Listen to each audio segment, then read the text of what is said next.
G'day everyone, it's Chris O. I've got the plumber in the ensuite. He's just finishing or fitting off a few things. I've still got to fit the vanity and that sort of thing, but I'll wait till he's out. Now I'm starting in this laundry. I'm going to be going up that wall,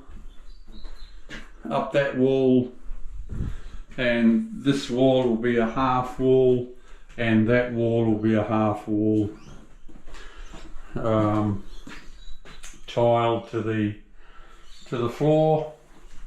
I've got to take out that tub and we'll just put it back. It's going to be temporary because the owner wants to put a whole shelf right through, and the washing machine, washing machine and dryer and everything can go underneath the bench.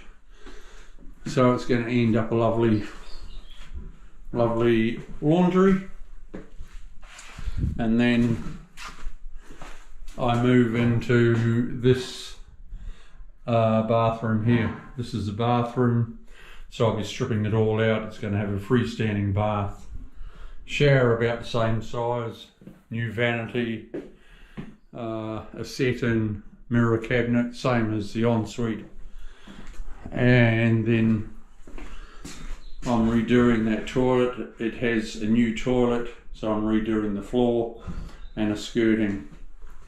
So yeah, I'll be here for a day or two yet. We'll see you.